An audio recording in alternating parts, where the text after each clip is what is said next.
Salut à tous, aujourd'hui on se retrouve pour le résumé du GST Open 2022. Pour les anciens, il y a un an j'ai participé à ma première compétition qui était le GST Open 2021. Et donc aujourd'hui je vais vous résumer un petit peu la compétition de cette année. Et ce qui est intéressant c'est qu'on va pouvoir comparer les deux années avec les temps que j'ai fait sur les différents events. Et je pense que ça peut être assez intéressant de voir l'évolution. Avant de commencer la vidéo, j'aimerais juste vous signaler que vous êtes quand même plus de 80% à regarder mes vidéos sans être abonné. Donc si c'est pas encore fait et que mes vidéos vous plaisent, n'hésitez surtout pas à le faire, ça m'aiderait énormément et ça me ferait aussi très plaisir. Sur ce, je vous fais pas plus attendre, on commence directement.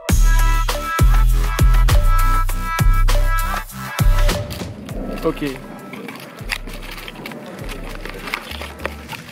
Alors on a une petite notice CFOP je crois. Voilà. Je vous laisse lire. Magnifique. Faites pause. Voilà. Ensuite on a une carte tuto à 5 € et on a le cube. Qui est l'UB, j'ai l'impression, parce qu'il était brillant dedans. Tu l'avais l'UB ou pas toi? Non. Enfin genre est-ce qu'il était l'UB en sortant? Il était l'UB de stock. Ouais. Voilà, bah il tourne bien. Ouais. Tu peux arrêter hein.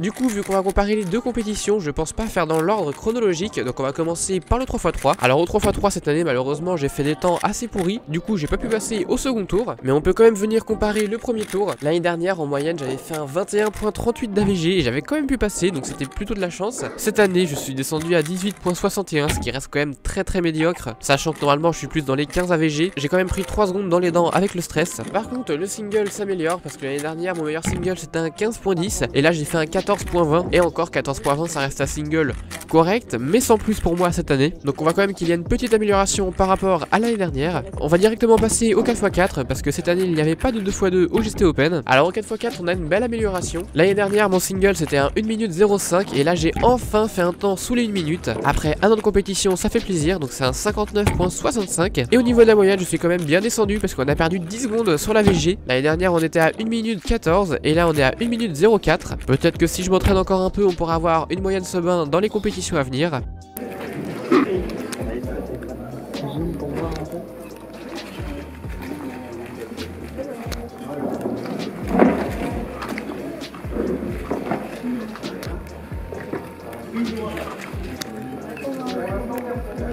Le focus.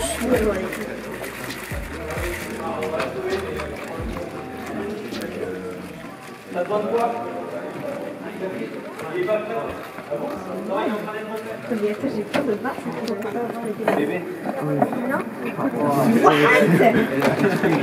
Alors ensuite le 5x5, là ça va être difficile de faire mieux parce que l'année dernière j'avais battu mon PB single overall et en un an je l'ai toujours pas battu même chez moi. Donc le PB c'était un 1 minute 58 et là mon single c'est un 2 minutes 11, donc je suis à 13 secondes de mon temps de l'année dernière. Il y a quand même une petite différence. Par contre j'ai battu mon record de moyenne. L'année dernière j'avais fait 2 minutes 33 d'AVG et là je suis descendu à 2 minutes 21. Bon ça se joue à 2 secondes près mais c'est toujours intéressant. Ensuite on passe au Megaminx et là j'ai des résultats plutôt intéressants. En single l'année dernière j'avais fait un 2 minutes 37 et là je suis descendu à 2 minutes 19. On a quasiment une perte de 20 secondes donc c'est vraiment pas mal. Et pareil au niveau de la moyenne, l'année dernière j'avais fait 2 minutes 53 et là je suis descendu à 2 minutes 32. Donc là pareil une baisse de 20 secondes. Donc pour le coup je me suis plutôt amélioré alors que pourtant je ne pratique pas du tout le Megaminx. On est bon, tu peux ouvrir ta boîte. Wow, comment ça s'ouvre?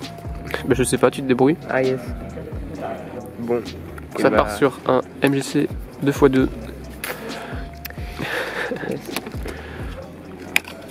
Tu l'as défoncé là.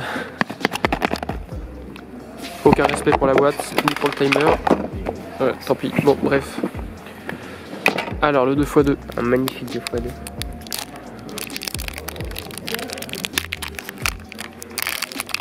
Quelle satisfaction. Il est sec. Mais il est rapide. Il est bien. Alors ensuite le Pyraminx, je suis arrivé au tour de Pyraminx, franchement j'y suis allé au talent parce que je m'étais pas du tout échauffé avant. Donc j'ai commencé avec un 12 secondes puis un 10 secondes, tout simplement parce que j'avais plus les réflexes du Pyraminx. L'année dernière en single j'avais fait un 12.04 et là je suis descendu à 5.93. Donc on a quand même une baisse de 7 secondes au niveau du single. Et en plus le 5.93 ça devient mon PR. Et au niveau de la VG c'est pareil, l'année dernière j'avais fait 14.72 et là je suis descendu à 8.96. Là pareil on a une très belle descente de 6 secondes. Donc au niveau du Pyraminx je me suis vraiment pas mal débrouillé, surtout que je m'étais pas échauffé avant. Et ensuite il nous reste 2 events qui n'étaient pas là l'année dernière. En premier on avait le 3x3 FMC. Le but est plutôt simple, vous avez 1 heure pour trouver la solution la plus optimisée sur un mélange au 3x3. Donc moi j'ai fait qu'une résolution finie qui était de 50 mouvements. Alors c'est pas ouf, surtout que je n'ai aucune technique au FMC, j'ai juste fait un espèce de X-Cross Friedrich, bref, c'était pas très beau. Je sais que j'avais une solution après en 43 mouvements, mais j'ai pas eu le temps de la réécrire correctement sur ma feuille, du coup ça a pas été compté. Du coup bien sûr j'ai pas de moyenne à cet event. Et sinon j'ai aussi participé pour la première fois au 6x6. Bon alors là c'est un peu catastrophique. Mon single c'est un 4 minutes 56, donc c'est vraiment long, on est quasiment aux 5 minutes. Et puis malheureusement j'ai pu faire que 2 solves sur les 3. La raison est simple, il y avait une limite de 12 minutes en addition des 3 solves. Donc ça veut dire qu'il fallait environ faire 4 minutes pour chaque résolution ou moins. Mais du coup moi j'ai fait un 4 minutes 56 et un 5 minutes 52, donc c'est vraiment catastrophique. Et du coup j'ai pas pu faire ma 3ème solve. Donc pareil, à cet endroit là j'ai pas de moyenne. Donc voilà, on a fait le tour de ce GST Open 2022. On remarque une légère évolution sauf au 3x3, mais je me suis aussi un peu raté. Normalement j'ai quand même des résultats qui sont bien meilleurs. En tout cas j'espère que cette vidéo vous aura plu. Si c'est le cas, comme d'habitude, n'oubliez pas de mettre un like, de mettre un commentaire si vous avez quelque chose à me dire, et puis si c'est pas encore fait, de vous abonner. Allez, salut!